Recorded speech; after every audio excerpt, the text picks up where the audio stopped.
Afternoon guys, it's Claire at DD's Den. Just going to have a go at a card. Sorry if you just got my hair in shot then.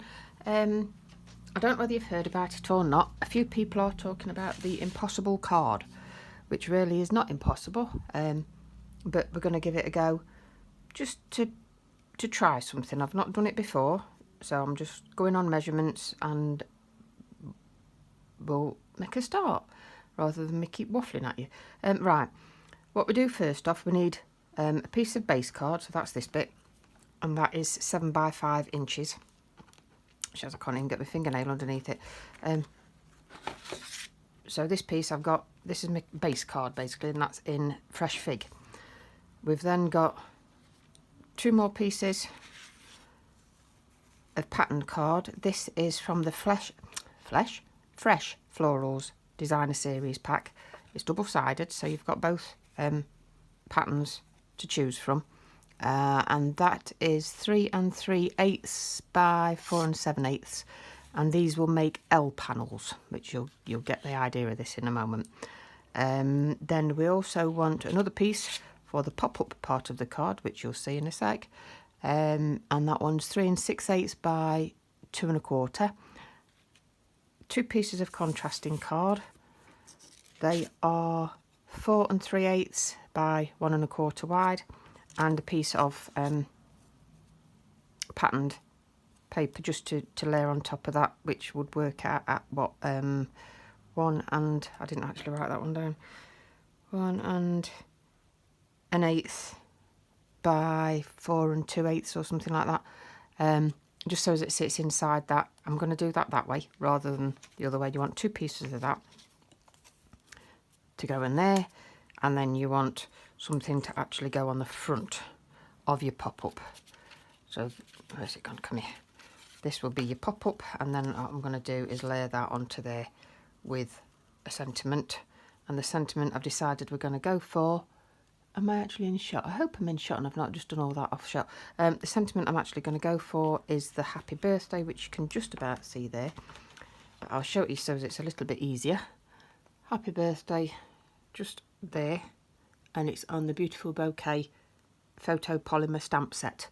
There's all these on this stamp set. There's absolutely loads. All these work out so you can actually make a complete bouquet of flowers, and you can use it obviously for weddings, birthdays, congratulations. I actually like this one where it says love isn't in the falling, so you could have that on the front of the card, and then on the back it says it's in the staying there. That's gorgeous for an anniversary card. You've also got may you grow a wonderful life together, so that'd be just after a wedding. Or on this one you could do wishing you a day of love and happy memories, and then on the inside followed by many days and years of the same. That would be an anniversary again, or it could just be the actual wedding if you didn't put that one on the inside. So there's all sorts of ways you could use that stamp set. Literally all I'm using on this one at the minute is the happy birthday one. So I'm going to put that aside, and we're going to get, just so and I've decided to use the little flower a bit. I'm just going to put that underneath the happy birthday on that stamp set, on the sentiment bit, sorry. Fresh fig. The whole card's being made in fresh fig basically. I'm going for one colour. I do like that look. It does give a really smart, crisp look, I feel, if you do something in sort of one colourway. So we're going to use the fresh fig classic stamping pad. You will find soon that the stamping pad style is retiring. It will no longer be the click, slide, fold over and all that business. It will just literally be a click open and slide back. You won't have, it won't be quite so difficult for people that have got arthritis and struggle that way. It will fold up and then slide, rather than having to do the slide sort of. I actually like this, but you know, it is difficult for some people, I understand that. So some of the colours will also be retiring, but the actual stamp pad itself, as I say, will change. But there are obviously a lot of colours will be just redone, but in the new style of stamp pad. So I'm going to shut up waffling on that bit, put that aside for the minute, and we're going to get on. Just for reference, the hostess code here is literally just for the rest of this month. So if you want to place an order on anything that will be in the comments below. If you put that in the hostess code side on the order as well, then I'll obviously know that it's come through this month. And if you spend over £25, there will be a little mini gift from me to you sent afterwards. Obviously you have to, your main order will come through from Stampin' Up, but you'll get a little bit of something extra from me. So here goes. We will make a start. First things first is, along the long side, we want to measure halfway. So we've got 7 inches. So then we're going to mark it. I really should have had a pencil, but I have a horrible feeling that pencil's downstairs. So I'm just going to go with a little bit of pen and just try not to mark too darkly. So that will be 3.5. We're going to mark halfway on the long side as well. So that was a 5. So that'll be a 2.5 there.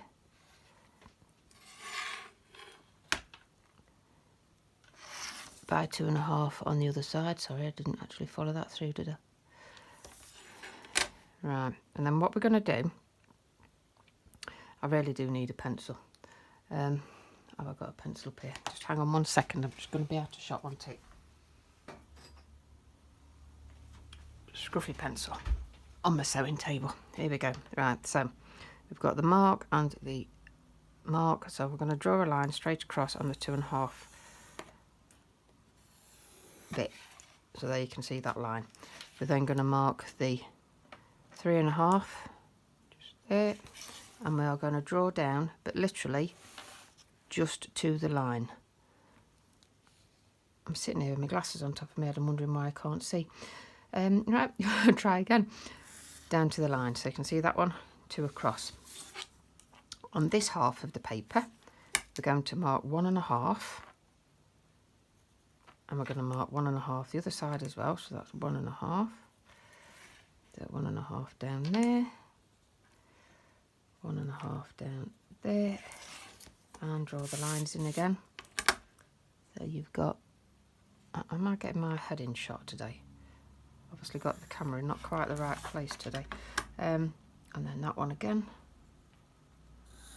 Right, so now you see you've got this.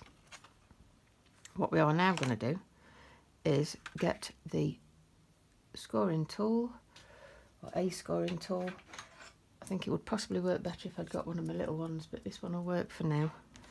And literally between that line and that line, we are going to score. So it makes sense if I turn it that way, doesn't it? So I can actually see where the line is. So on the line, score between the lines. Give it a good do. Right, then we get the scissors and we're going to cut, and we are going to make sure we cut right up to this line here. Bigger scissors would have been slightly better, but I'm not prepared properly today. And to be fair, I do like this pair because they snip really tight right up to the end of the snip, if you know what I mean. So I'm going to cut up to that one as well.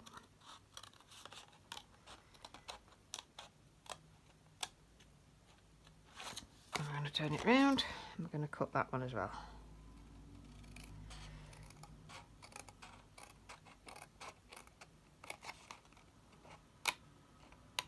Right, now you see you've actually got, so that's what we've got at the minute. We're going to fold this one in and we're going to burnish. And we're going to fold it the other way as well. And we are going to burnish that one too. And then what we're going to do is we're going to fold like that. So that is the base of your card. So it is now no longer the impossible card. Can you see that? This bit is your stand up and these are your other bits. So what we're going to do now, I'm just going to slide that back a second so that we can, where's the rubber?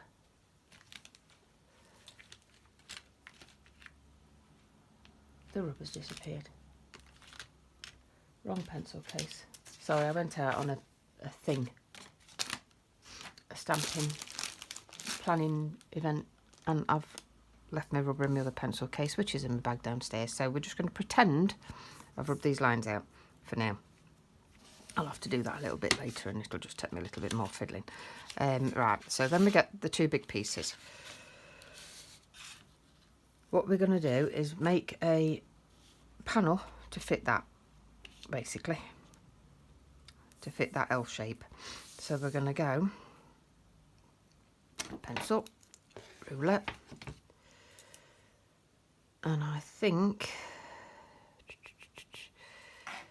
I need to work this out. I didn't write it down. So where are we there? We've got 1.5, so I think we'll go 1 1/4. So as it gives you a nice little gap. I'm going to mark 1 1/4 a little bit further down, just to give me a line. And then how far are we up? 2.5.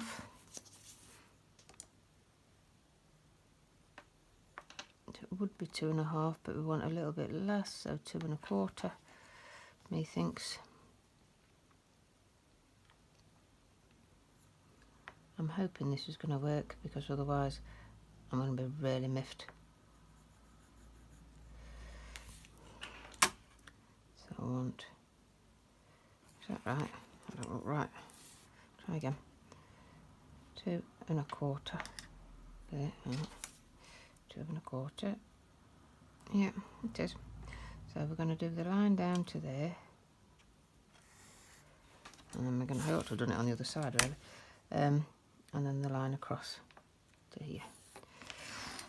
What I'm going to do is I'm going to do right side to right side, so that when I actually cut that out, one will be that way, and then the other one will be that way, I hope. So we're going to do that.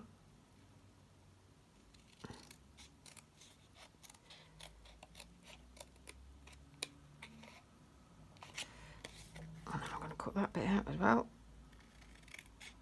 Obviously all these, really I should have drawn it on the opposite side, so that I didn't have even more cutting out to do with the rubber. But obviously we're just going to get a hang of something at the moment.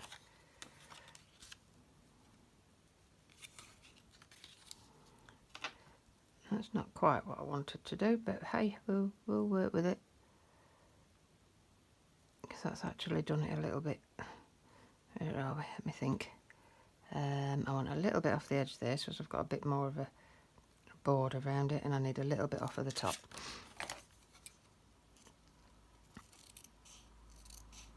This is what happens when you don't actually measure something out in the first place, or you forget that you've got to measure that bit and write it down so as you guys can see.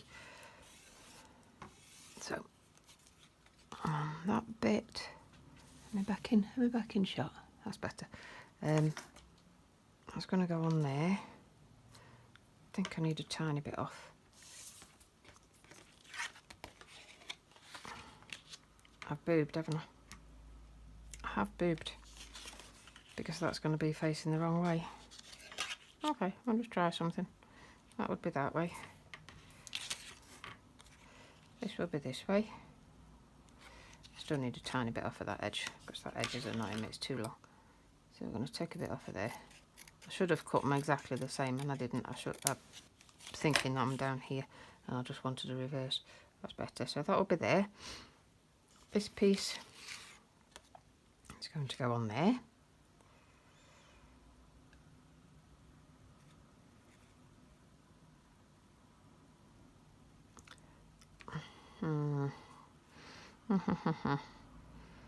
Falling out with myself now. Don't like that. Why have I cut that one out?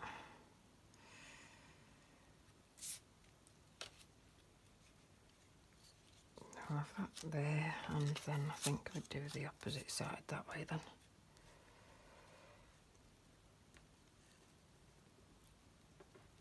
The plan was, before I messed up, that would all be the same, and then these two, so that would have been sort of like that, going behind the card,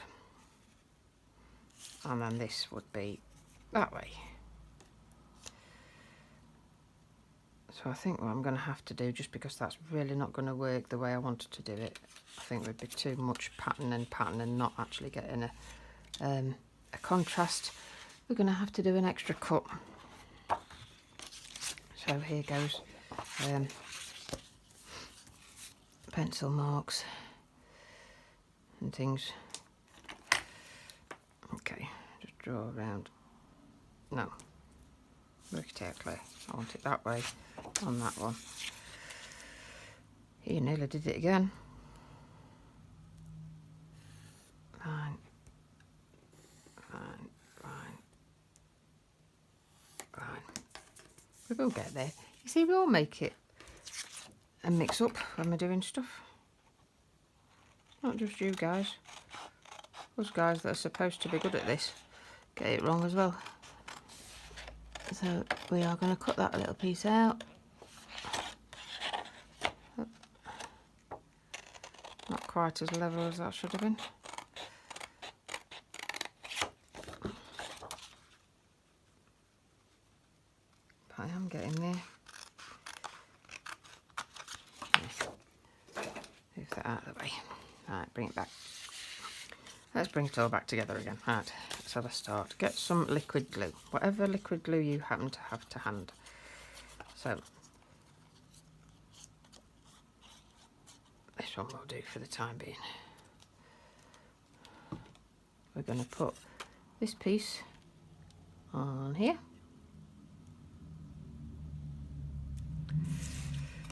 That piece should. Yes, it does. Works now. Never mind. We all have those days.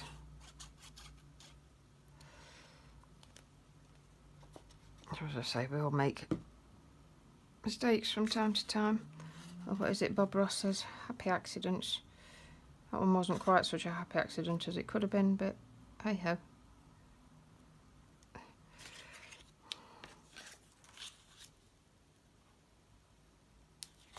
I'm going to stick that one onto there with the flowers up.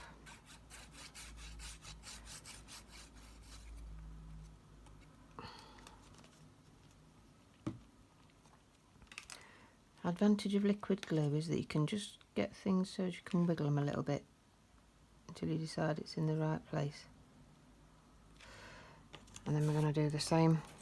Stick these onto the contrasting pieces.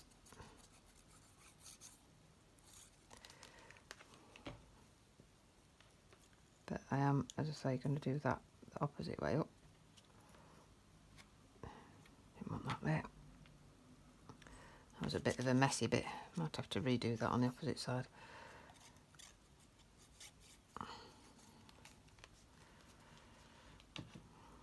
And again, that one onto that piece.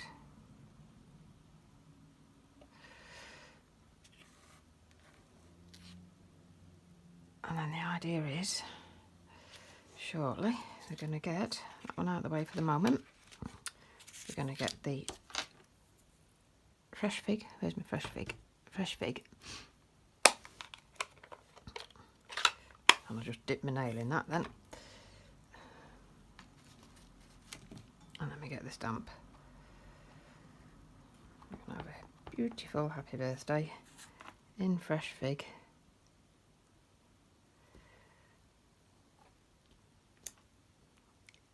And I'm going to do the flower as well, just because I can. There we go. And scrubby tool, sorry. Just need to clean off. This dude, by the way, is the Stamp and Scrub. You have a little bit of water or stamp cleaning mist on this side, and then the other side just dries it off. Lovely. Makes it a lot easier than faffing about with the baby wipes, which was my old trick. So I am glad I got that. I will list that below just in case any of you decide that you would like a stamping scrub as well. It is a a handy gadget to have. And we all start somewhere, so we all start with sort of bits at a time, and then we just build the collection up bit by bit. So that's the stamps out the way for the minute. Lid back on the ink. And then I think we're going to flat lay that onto there.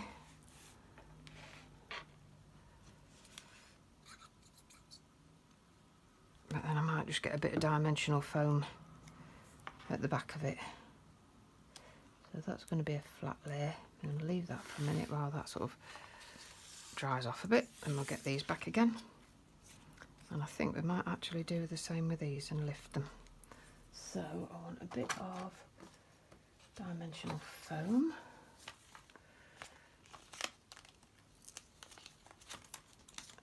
Bit on, get off.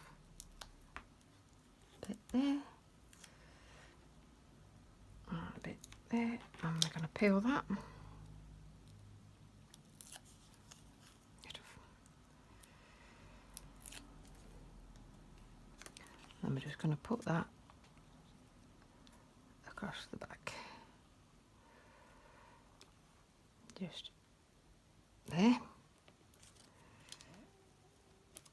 And then we're going to do exactly the same with the piece at the front. I should have put that the other way around, shouldn't I? That was that slightly dodgy bit. Let's take these off a sec. If we've got a dodgy bit, hide the dodgy bit. That's better. There. And then we're going to do exactly the same with this piece. She says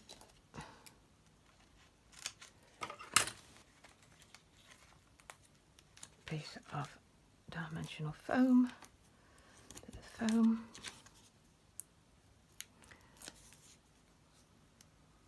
peel it off, stick it down,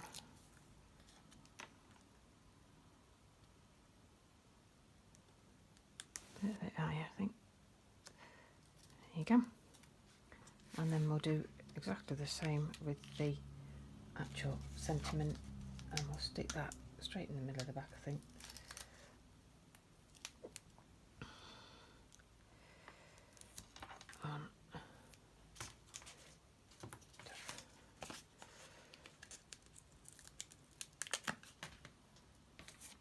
I've got ink over my fingers, said I'd got it on my nails.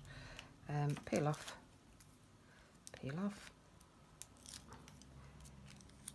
and stick that, I think, in the middle. So there, if you can see that, that is how it would stand when somebody bought, you know, when they actually received it on the table. That's how it'll come in the envelope. Still fairly flat, so I think we'll be okay for getting through the post. It would be a standard envelope. What's that going to be? 5x7 is it? Let's have a look. Stampin' Up size. So we've got a 5x7 card. Let's have a look. Card size.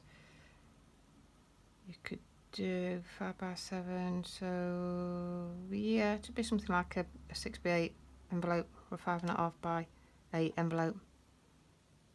So you could actually make your own envelope as well with the Stampin' Up envelope punch board, which is one of my favourite tools. You will have seen that on various videos already. I'm erming at the minute. Sound like a certain footballer that does that a lot. Right, I did it again. Not going to do it again. That is it for today. Little card in fresh fig. Bye for now.